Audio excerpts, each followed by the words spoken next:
রাজনীতি বনাম প্রেমনীতি, লেখনীতে মাহারিন তিনো, পর্ব সংখ্যা 9। এসির বাতাসে ঠান্ডা শীতল কক্ষ, নীরবতায় মুখর, খসখসে কাগজের ওপর কলম চলছে বেশ জোর গতিতে। শানিত নিজে সমস্ত মনোযোগ অনেক কষ্টে ঢেলে ফাইলপত্রে। পাহাড় সম কাজের মধ্যে আবারও এসেছে নতুন কাজ। সদরঘাট ফিশারম্যান হাব নির্মাণের প্রস্তাবনা এসেছে। এলাকার জেলে সম্প্রদায় নিয়ে বেশ বড়সড় কাজ এটা। মাছ ধরার কয়েকশো ট্রলার বলার নৌকা, বরফ সরবরাহ ও বিপণনের সুব্যবস্থা করতে উপরিমহল হতে এসেছে বিশেষ জোরদার। তবে কাজে এমপি সাহেব নিজে বিধ্বস্ত হলেও মনটা সে সুরক্ষিত রেখেছে তার একান্ত রমণী কায়ার জন্য। এত কাজের চাপেও তার ভেতরের অস্থিরতা, টলমল অবস্থা, কত যুগ ধরে বহুভুক্ষণই প্রেয়সীর অপেক্ষায় কাতর হয়ে আছে। চোখে মুখে তার সুস্পষ্ট আভাস ফুটে আছে। হৃদয়ে গহীনে হাহাকারের প্রতিধ্বনি ঠিকই শুনতে পায়। টানা সাক্ষাতের মাঝে ফাইলে দৃষ্টি নিবদ্ধ রেখে গম্ভীর কণ্ঠে জিজ্ঞেস করে, এই প্রস্তাবের বাজেটের লাইন আইটেমগুলো আবার চেক করেছ? জি স্যার। ঠিকাদার লিস্টে আবার মনোযোগী কয়েকজনকে রাখা হয়েছে স্যার, কিন্তু রাজীব পাটোয়ারি তো বেশ ঝামেলা করছে এই নিয়ে। সে রীতিমতো প্রেস বিজ্ঞপ্তিতে সোশ্যাল মিডিয়ায় জাহির করেছে প্রকল্পের এই জমি বিবর্তিজ্ঞ। এই মহল এই নিয়ে বেশ জোরতোর শুরু হয়েছে। আই ডোন্ট কেয়ার, এই প্রকল্প দিয়ে 500 পরিবার রোজগার জুটবে।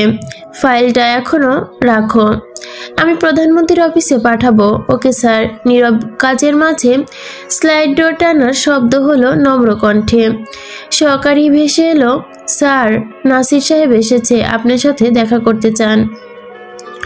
সান্নিধ্য ভুরু কুচকে যায়। আজকে যতটা সম্ভব সে নিজেকে ঠান্ডা রাখার আপ্রাণ চেষ্টা করে যাচ্ছে। মারামারি ফাটাফাটি একটা দিনের জন্য অন্তত বন্ধ রাখার কঠিন প্রত্যয় করেছে মনে মনে। কিন্তু এসব খ্যাকশিয়াল নেতাদের আগমনের কারণে তার প্রত্যয় ঠিক থাকে কিনা সন্দেহে আছে সে। নাসির চৌধুরী তার দীর্ঘদিনের রাজনৈতিক প্রতিপক্ষ। চট্টগ্রাম 2 আসনে 2 জনের দ্বন্দ্ব পুরো জেলার জ্বলনমুখীময়। সান্নিধ্য আরহামের দিকে তাকাতে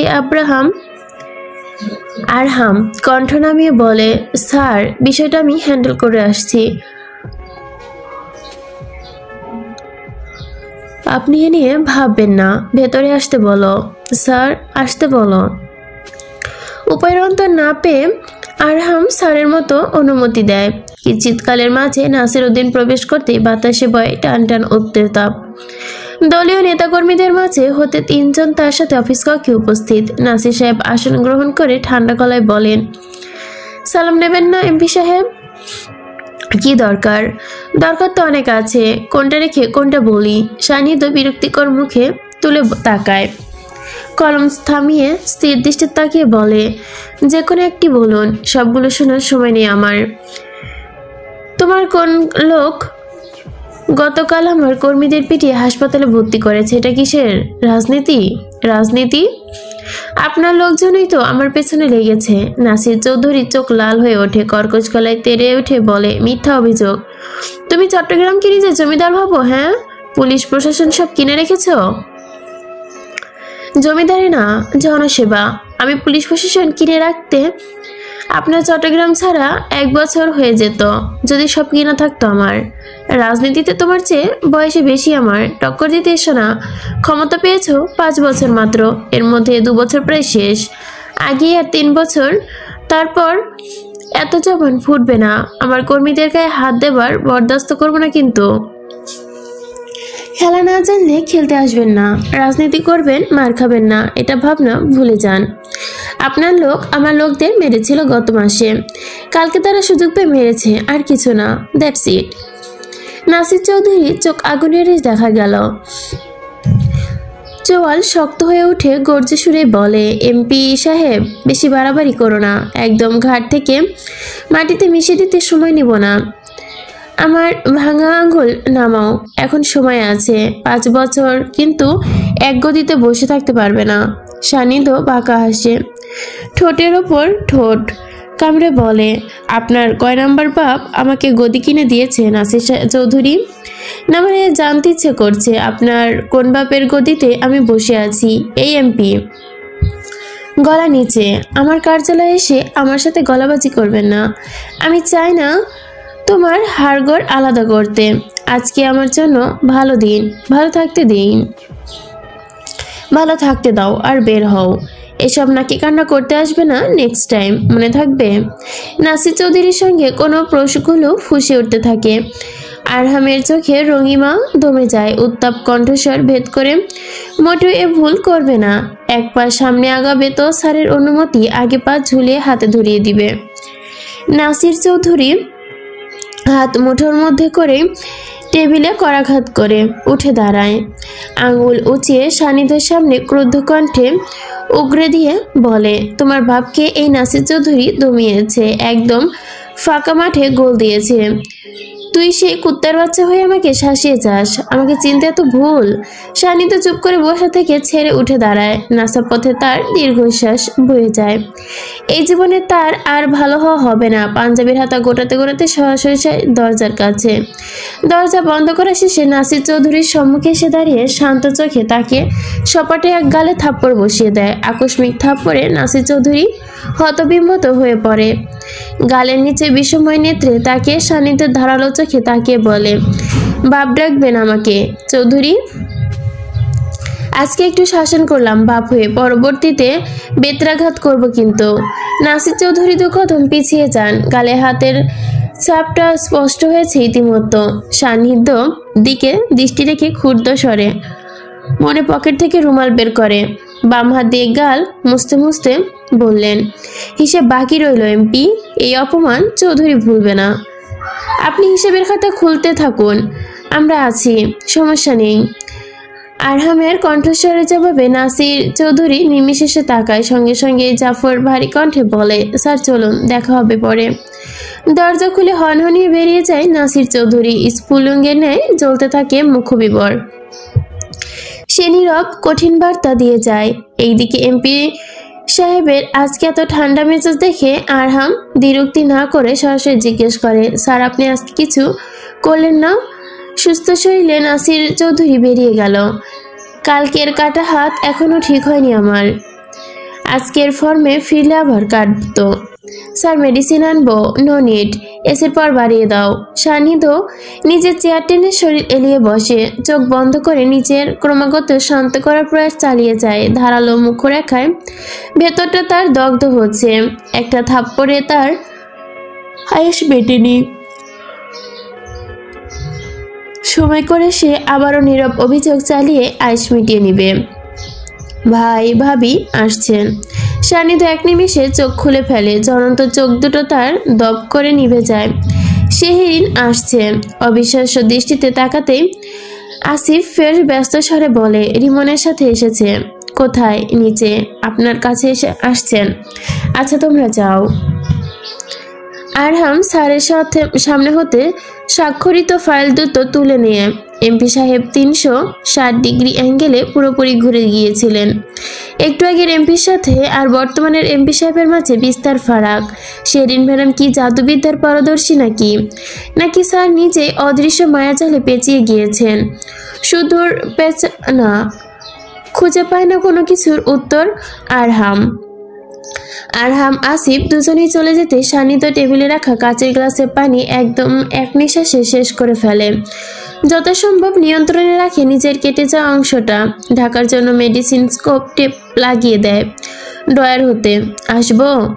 সান্নিধ্য দৃষ্টি তোলে না সম্মুখে দরজার পানে।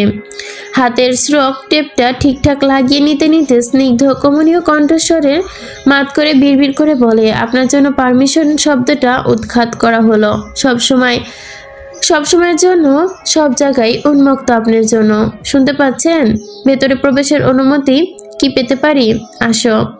শেহরিন তীক্ষ্ণ দৃষ্টিতে সান্নিধ্যর পানে তাকিয়ে ভেতরে প্রবেশ করে। চোখে মুখে তার দীর্ঘ জার্নির ক্লান্তি রেশ ছেয়ে আছে এখনো। কাঁধ ছেড়ে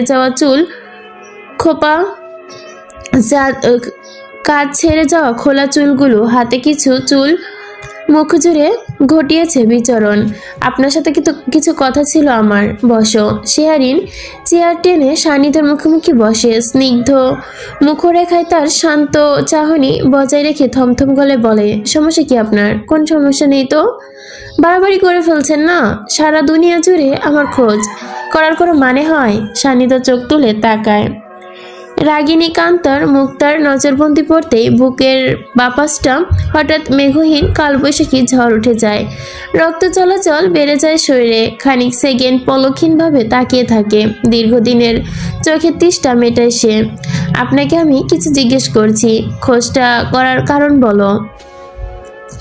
আপনার সঙ্গে আমার খোঁজ করা বা রাখার কোনো সম্পর্ক আছে এমপি সাহেব? তুমি আমাকে উত্তর না দিয়ে বিদেশে পাড়ি দিয়েছো কেন? শেহরিন দাঁতে দাঁত চেপে নিজেকে নিয়ন্ত্রণ করে কঠিন স্বরে বলে, আপনার প্রশ্নের উত্তর আমার আগেই না। এটা আমি সেই দিনই বলে দিয়েছি। আপনার তার ছেঁড়া মাথায় যদি না ঢুকে, দায়ভার কি আমার নাকি? অবশ্যই দায়ভার তোমার। কিভাবে?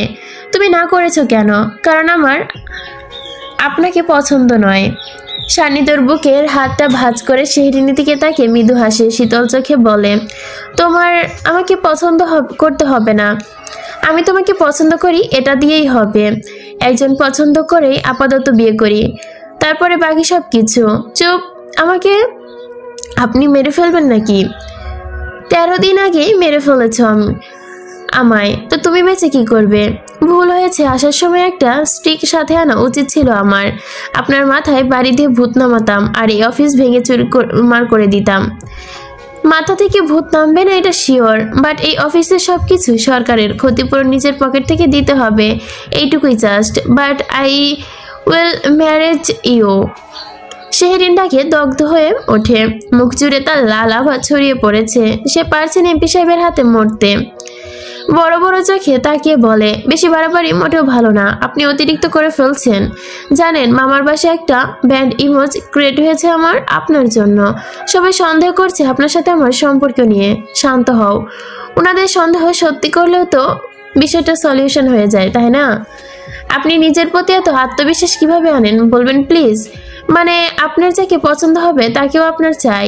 যাকে পছন্দ করবেন সে চাইছে কিনা না চাইতেও তো সেটা দেখার সময় নেই, তাই না? আত্মবিশ্বাস আমার বরাবরই একটু বেশি নিজের প্রতি।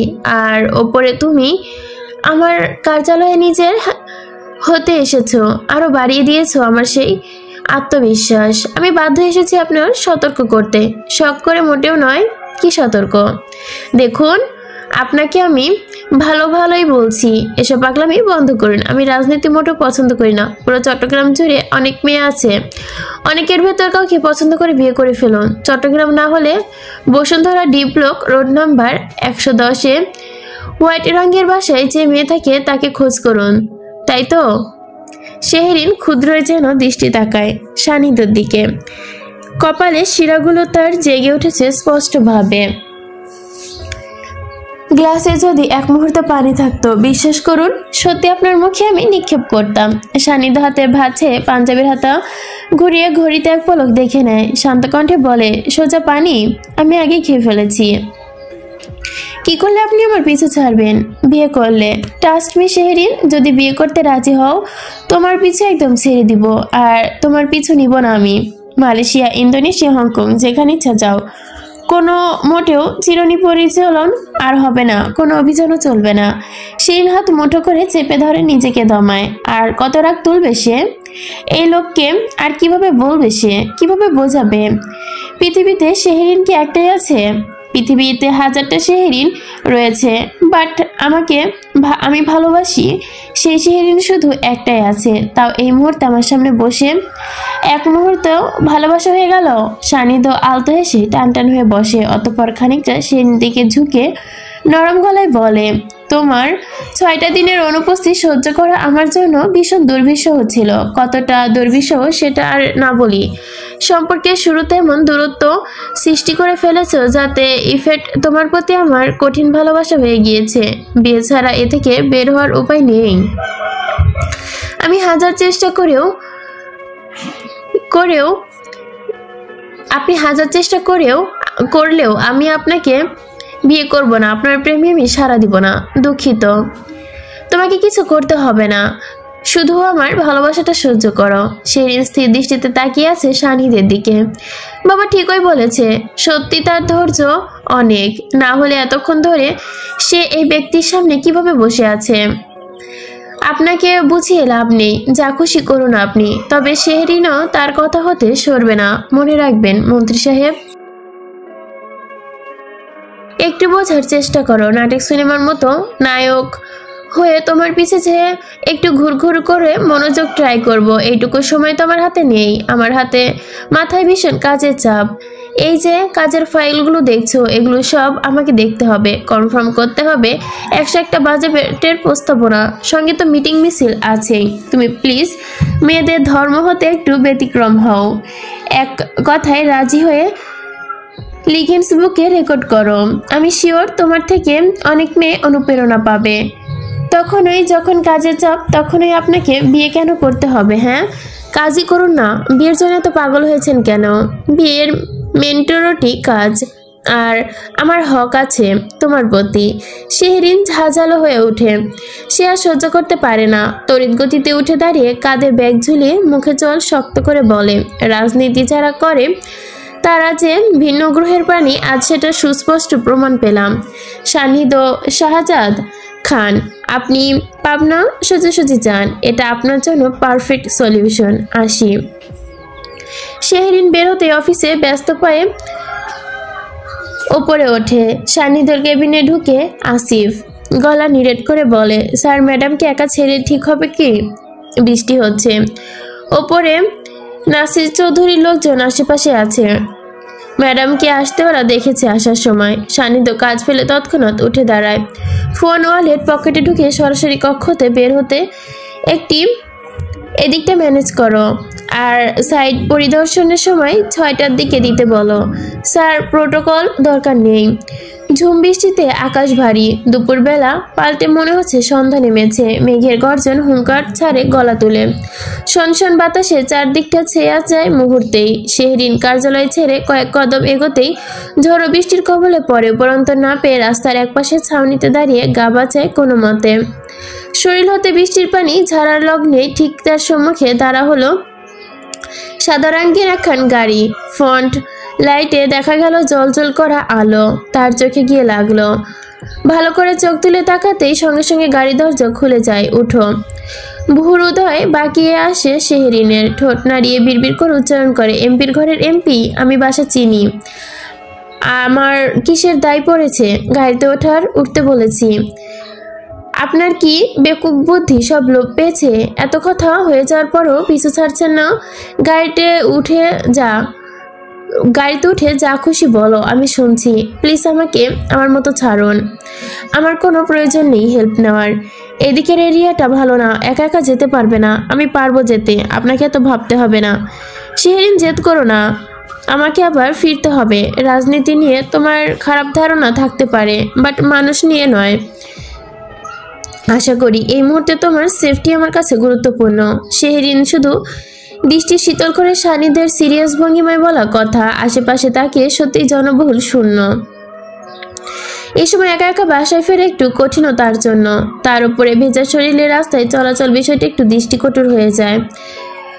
ঠোঁট গোল করে নিঃশ্বাস ছেড়ে সে চুপচাপ উঠে বসে গাড়িতে। এমপি মানুষ, আপনার উচিত জনগণের সেবা করা। আমি বিপদে পড়েছি, তাই আপনার যে সাহায্য নিয়ে এসেছেন সবকিছু না ভাবলে খুশি হব। এটা অন্য কিছু নয়, শুধু জনসেবায় ভেবে নিন।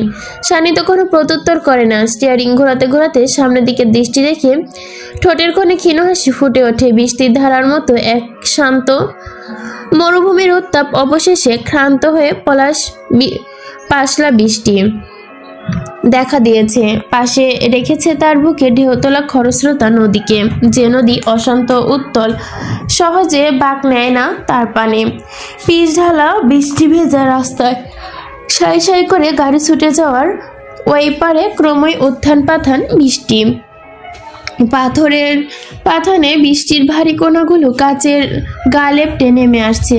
শেহরিন নীরব চাহনি সেদিকে তাকিয়ে দেখে এক মনে, অন্যদিকে একটু পরপর মিররের লুকিং গ্লাসের দিকে তাকে শেহরিন দেখছে তাকে, দৃষ্টি ছাপিয়ে যাচ্ছে তার। এই মেয়েটা হাজার দেখালেও হয়তো তার মনের পিপাসা মিটবে না, মন চায় সারাক্ষণ তাকিয়ে দেখতে তাকে।